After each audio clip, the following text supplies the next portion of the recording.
Dustoff, this is Foxtrot 5. Abort mission. LZ is hot. We are under fire. Get out. I say again. Abort mission. LZ is under heavy fire. Foxtrot, this is Dustoff. Negative.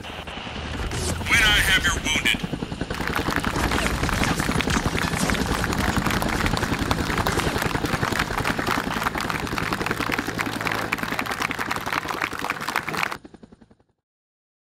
With us is State Representative John Burns.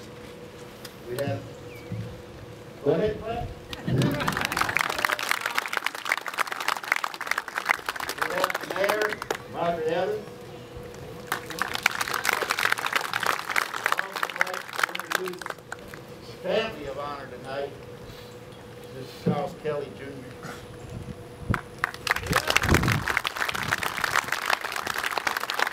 Carol Thorne and her husband, Mike.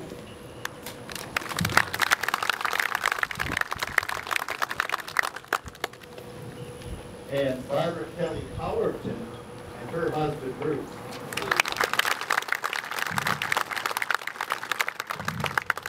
Carol Evans is the sister-in-law of Major Kelly, and her husband is Walter Evans. Barbara Poser is the sister-in-law of Major Kelly. She has a daughter, Karen. Also representing Lieutenant General Talley, Chief of Staff and Commander of the U.S. Army Reserve, Louis Carras.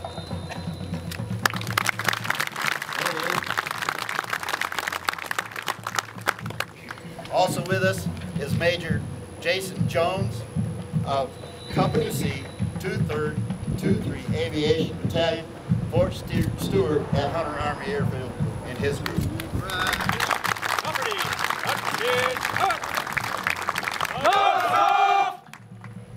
Thank you, guys. As we assemble a symbol of his sacrifice to this nation and his brothers and sisters in arms. Major Kelly was shot and killed during a mission on July 1st, 1964, while under heavy fire. They told him to leave. He said, "Not until I have your wounded." He was rescuing U.S. advisors and South Vietnamese soldiers. He was warned to stay out, and he wouldn't leave. We as a nation will never forget his words and his sacrifice. Major Jones, in his group, the unit that they had in Korea, or in Vietnam, was Major Kelly's sister unit.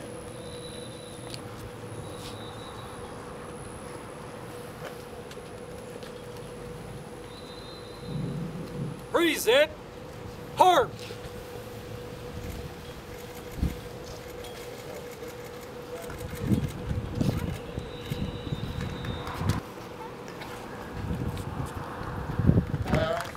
To this very special night, we will be moving in the stadium in a few minutes. We ask that you assemble by the fence after you obtain a chance to come and look at the monument and the walkway. The ceremony will begin at 7 p.m. Thank you again for coming, and enjoy the rest of the evening and the game. God bless you, and God bless America.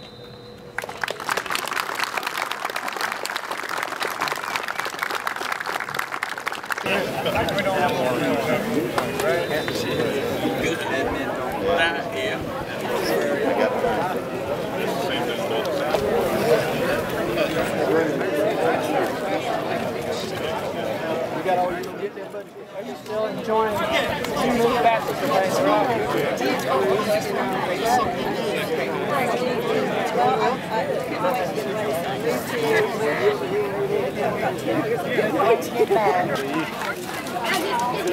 That was back in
The book will be placed in the Scriven County High School Library.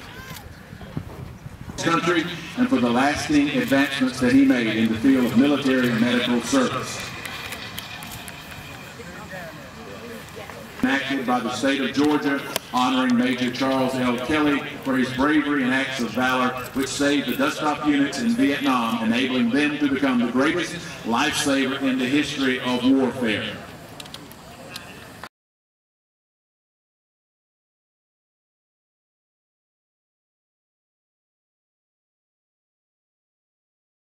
It's hot.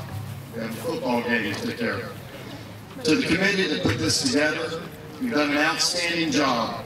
The level of commitment and detail you put into this event is incredible. So thank you. To the Vietnam veterans that are here today, we also say thank you. You did not have a ticker tape parade when you came back from war.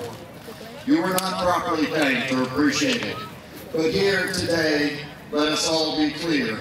We understand and appreciate your sacrifice. And personally, I count your service on the same level as of those we call the greatest generation. I was here in 1965 for the first dedication of this stadium. I didn't have much to say then because I was 5 years old. My father had volunteered to go to Vietnam at the age of 39 with a wife and 3 children at home. He did so because he felt called to pass along to the next generation of soldiers the unique mindset of a combat medic, and to combine this mindset with the new technology of medical evacuation helicopters. He was obsessed with saving lives, and he made that obsession contagious.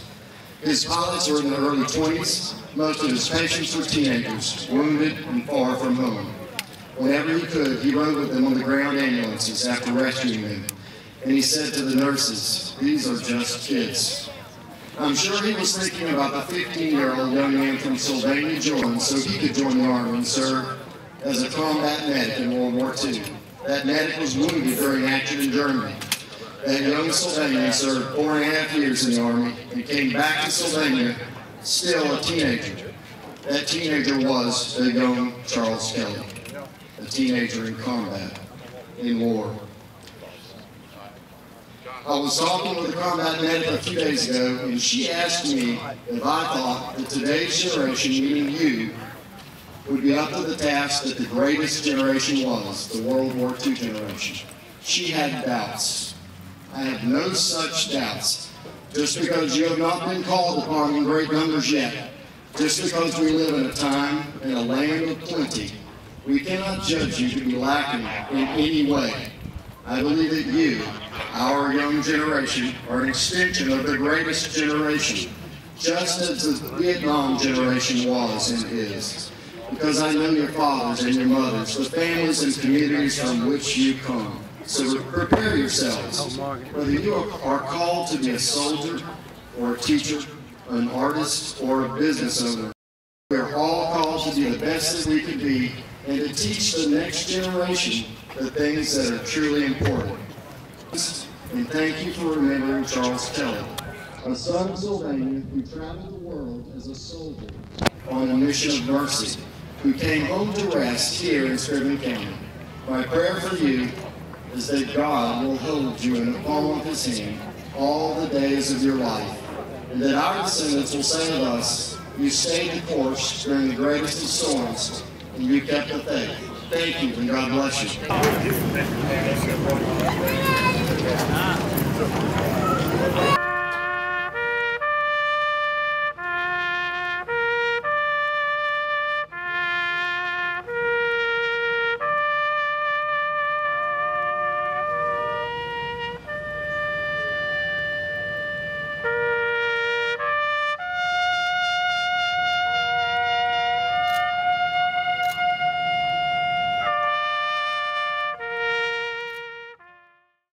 It's incredible. It really hits home with me.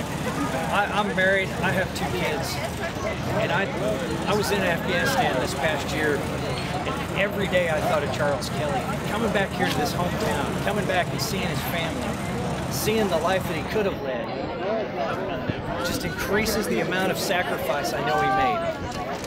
I can completely identify with him, and it is surreal, and it also brings it home for me personally, what he had to do to save patients. And that one day, he didn't come home. And for me personally, I knew that sacrifice was there. I knew that it could be made, that I may have to make that my crew members, that my soldiers may have to make that any given day. But to come here and see his family and to see his community, it really brings that home to me. Lieutenant, learning how to fly. I've known about Charles Kelly. I've known about the legend of Charles Kelly. And these events that led to his death happened over 50 years ago. But throughout the years, especially throughout the modern combat era we've been in the Middle East, I've really started to experience and feel what he felt. I've been in the seat, and I've led the men and the soldiers, and just to lead those soldiers every day on a daily basis really has brought it home to me. I can see and feel what he felt, and I've never had more respect for him than after this last deployment, after being the actual commander in the same job he was in the same type of environment that he was in. Because not only did he start medevac, but he wrote the book on medevac. He literally wrote the book for everything we do. I'm just following on the shoulders of giants. I had thousands and thousands of officers and NCOs and young men and women do this mission before I did. And to actually lead the mission, it showed me just how much of an innovator Charles Kelly was. No matter the risk, no matter the ferocity of the combat going on the ground, that I will come, I will land, and I will get your wounded. I will do everything in the world I can to save them, and if I can't, I'll still take them away, and I will be there for you. I will be there for the American service member. I'm always there for them, 24/7. If it's not me personally, it's my counterparts, and even right now in Afghanistan, multiple helicopters and crews are on call 24/7, ready to come. It's a promise that we make to American service members. If they go into harm's way, we'll be there for them.